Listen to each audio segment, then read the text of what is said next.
Drake Riggs here with MMA Today, and I'm joined by the one and only Quiet Storm, Randa Markos. She will be fighting Juliana Lima at UFC on Fox 27 in Charlotte, North Carolina on January 27th. We'll get into that later, but first, how are you, Randa? I'm pretty good, thanks. Yeah, no problem. Thank you for joining me. Okay, the last time we saw you in the cage, you had a fantastic fight with Alexa Grasso. One that, I think should have been fight of the night, as I'm sure a lot of people also did. She ended up getting the split decision victory. I know you thought you should have won the fight as well as fight of the night. What was your biggest takeaway from that fight?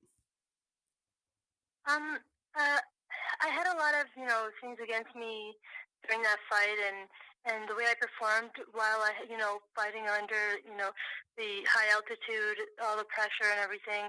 I feel like I'm improving. Everything's working, and even though I didn't get the victory, I know that I'm doing better and better with each fight, and I'm just gonna be really tough for anybody who comes next. Yeah, no, I totally agree. So you would say that the altitude played a bit of a factor in that one. I know everyone always talks about how crazy it is in Mexico, fighting there. Yeah, I didn't expect it to be like that. I mean, everyone says, watch out for the altitude, watch out for the altitude. I went out there and we tried to get acclimated to the altitude right away, and I thought everything was going great. But as the days went on, I felt like it got worse and worse. Like I stayed there for an extra day, and by that day, I was kind of having like mini panic attacks. Like it was Oh so hard boy. to breathe, and like it's just like dirty, dirty air. Yeah, yeah, It was just no. really, really, really difficult out there. I mean, I felt it in my fight, like as the fight went on, Hmm. but I didn't let it affect me. Um, but I feel like it kind of did by the end of the fight. You Hmm. saw me get tired a bit at the end, but yeah, it was really, really difficult. But I still feel like I did great, even under those circumstances. Yeah, no, I agree. You didn't really show it at all until maybe like the last minute, I would say, but even then you did pretty well from a viewer's standpoint.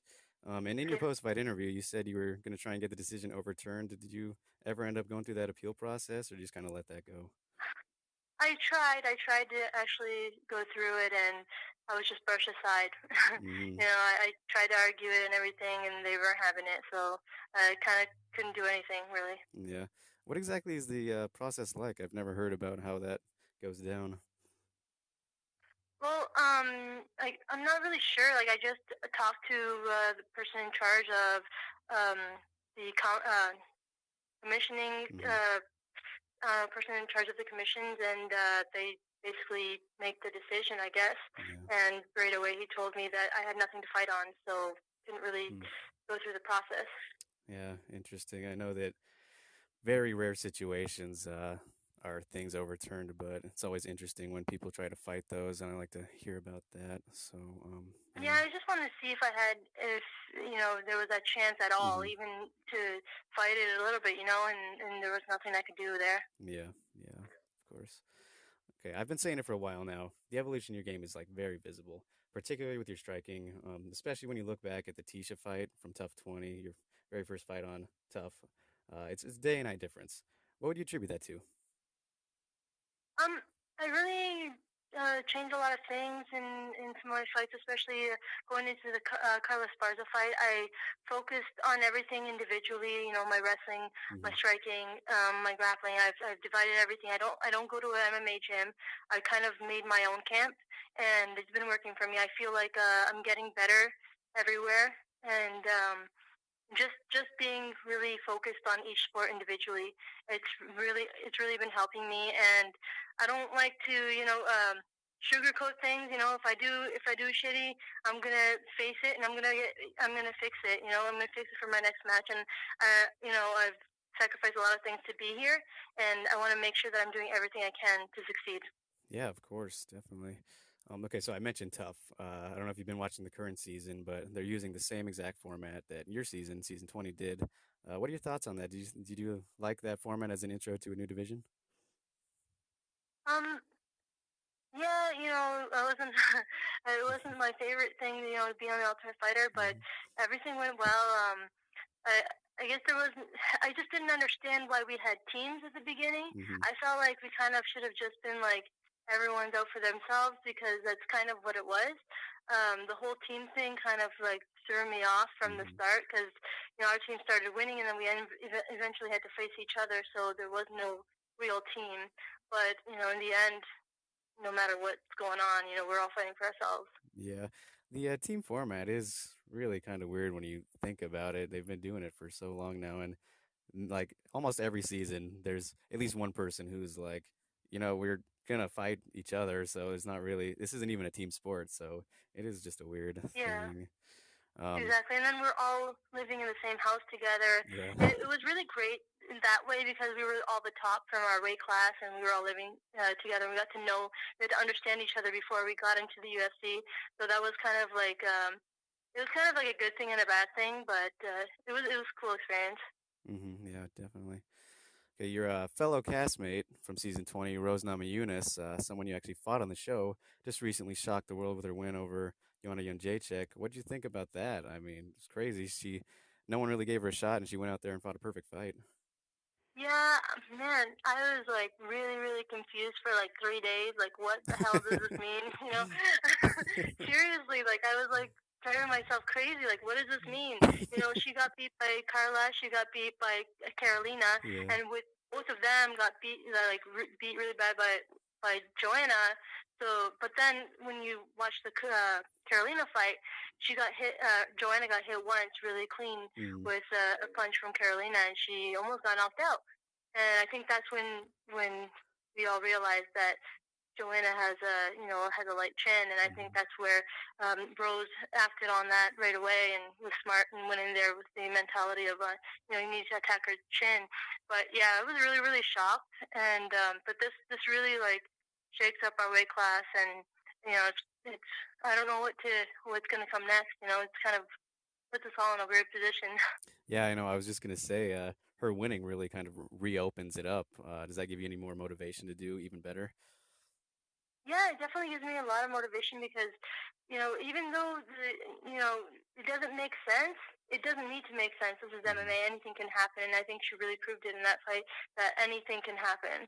You see this girl going in there and destroying everyone in our weight class, and then somebody just comes out with the style to beat Joanna. That's what it's all about. It's all about style. Styles Hmm. wins fights, and she really proved it in that fight. Oh yeah, definitely. She really did. Um, Also on that 217 card alongside Rose was George St. Pierre coming back. Now that he's back, do you think we'll get more events in Canada? Oh yeah, I think so. He's the Canadian hero, and Yeah. it's really great to see him back. Really, like everyone's just so excited to Hmm. see him back, and he's done a lot for the sport, and I'm really excited to have him back, and excited to see what's next for him as well. Yeah, is he really as big of a like superstar as everyone says he is in Canada? Yeah, yeah, for sure. Mhm. I got to meet him when I was at TriStar. He taught once a week there at TriStar, and I was like shocked the entire time. Like, oh my god, I can't believe George St. Pierre is teaching this class right now, and I'm in it. Yeah, He's awesome. that's great.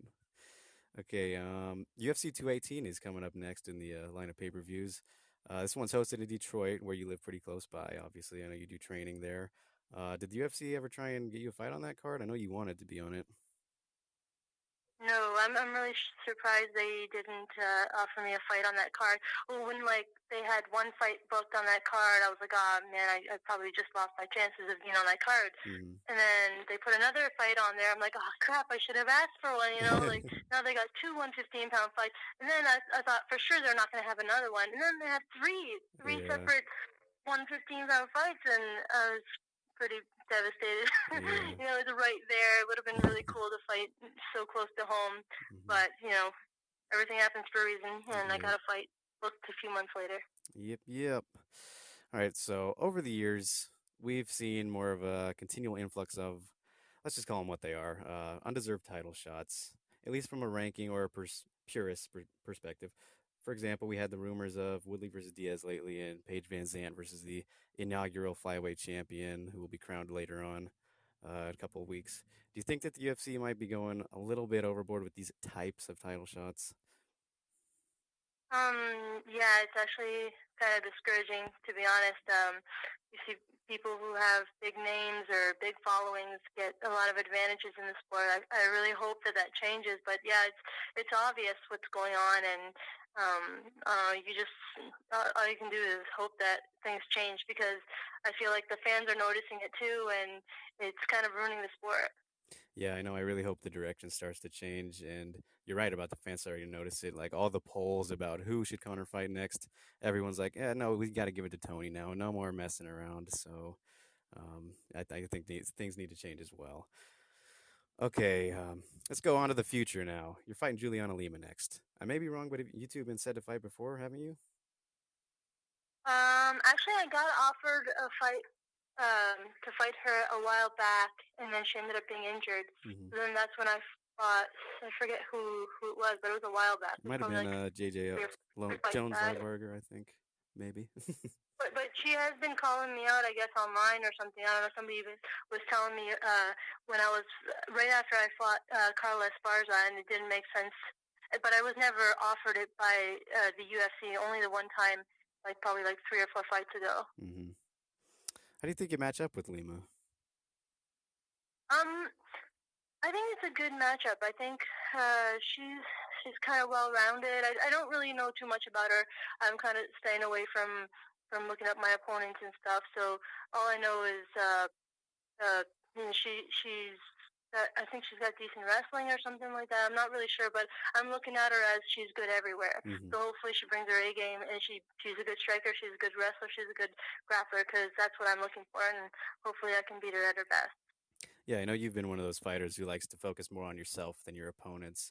Is there any like opponent you've uh, more looked at them than yourself? Because just curious about Yeah, every time I've done badly, that. it's because I focused on them. Oh Really, yeah. like I forget it was I think the Carolina fight, definitely Carolina when I was a TriStar, Hmm. because they were very into looking up their opponents and stuff, and I watched her fight like over and over and over and over, trying to figure it out. And you go in there and everything's like if things don't go the way you expect it, it's just like you might as well throw it all out the window. Like that's how I am, anyways. Yeah. I don't want to know what she's gonna come in with. I just want to go in there, focus on me, and focus what I'm gonna do, and she needs to work around me. So yeah, that's a perfect example of the Carolina fight. I did not fight like myself at all. I didn't feel like myself. It was just a horrible fight for me. Yeah, TriStar is very game plan oriented, and even though you felt that way, I think it was a lot closer of a fight than a lot of people like to say. But yeah, obviously maybe some change needed there, and it's worked out for the most part. Um, does it give you a confidence boost at all, knowing that Lima's lost to both Carla and Tisha, whom you've defeated? No, Yeah. it doesn't really matter to me. It This doesn't still matter. does. I mean, anything happen. Anything can happen. I mean, you saw the Rose fight. Anything can happen. It doesn't matter what happened in the past. Hmm. Yeah, definitely. Where do you think a win over her puts you in the division? Um, I'm not sure because she's not ranked, and I'm, you know, pretty down there in the rankings. I don't even know if I'm still ranked, but I don't think. I, in my mind, I think it'll be a great win over Lima. I think she's a very tough fighter. I think it'll be good for me to win that fight. But in the rankings, I don't think it's going to do much for me. But I don't really care. Rankings don't matter anyways. Yeah, win's a win, right? Yeah, um, exactly. okay, that'll be it for my MMA related questions. But I want to close out one with a non MMA related question. I know you like yourself a good scary movie. What's the best one you've seen recently? Um, it was freaky, very very freaky. And then I watched the Annabelle. The last Annabelle Hmm. was very very freaky as well. I love those movies. I love movies that like ghost like hauntings. Like I don't like Hmm. gory stuff. The haunting stuff Yeah. really freaks me out, and I love that stuff. Awesome, awesome. Okay, well, that is all I got for you. So, you guys can find Randa on Twitter and Instagram at Randa MMA. She's Randa Markos on Facebook, obviously, because that's her name. If you're listening, you aren't already following her, then give her a follow. But if I left anything out, let me know, Randa. No, didn't leave anything out. Thank you guys so much for following me, and thank you for this interview. Yes, thank you so much for joining me, Miranda, and best of luck on the 27th. Cannot wait to see you get back in there and do your thing. Thank you. All right.